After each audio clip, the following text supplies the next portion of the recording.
po, Miss Cherry. Thank you so much sa inyong walang sawang pagtulong sa Francisco S. Rosas Memorial Elementary School. Ang inyong bigay na beauty soap ay lalong magpapa-inspire sa mga teachers at lalong magpapasalamat sa mga kagaya ninyo na laging tumutulong sa paaralan. At yung mga pauna ninyong pinagkaloob sa aming mga bata, ang school supplies, salamat, salamat, walang katapusang pasasalamat po sa inyo. Nawa ay pagkalooban kayo ng pong may kapal at bigyan ng maraming biyaya at nang ma-share lalo pa sa kagaya naming paaralan. Thank you so much, Miss Cherry. We love you. Hi ma'am, thank you po sa napakagandang gift niyo sa akin. Well appreciated po. Thanks. Thank you po, Ma'am Miss Cherry, sa inyong gift sa amin. Thank you po. Salamat po, Miss Cherry, sa bigay niyo sabon. Makatulong po siya sa akin.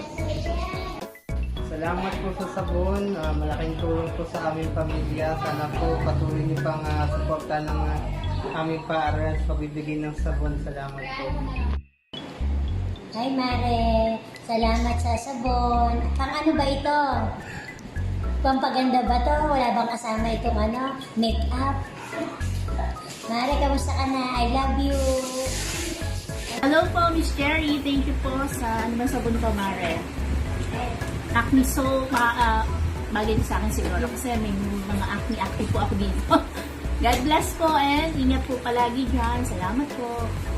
Magandang hapon, Miss Cherry. Maraming salamat sa sabon na bigay mo sa amin. Makakatulong ito. Sana mas bumata ako. Thank you very much and God bless. Bye-bye! Thank you, Ate Cherry, sa soap. Makaka-add to ng pampaganda ng foodies ko. God bless you. Salamat po. Hello, Ate Cherry. Maraming salamat po sa libreng pampaganda, snail white. At God bless po sa inyong YouTube channel. Ate, salamat po sa sabon na in-extend nyo sa mga co-teachers ko din. At salamat po muli dun sa mga school supplies na pinamigay nyo sa amin. Hanggang ngayon po ay pinapakinabangan ng mga bata. At ngayon, ito naman pong sabon ang aming papakinabangan.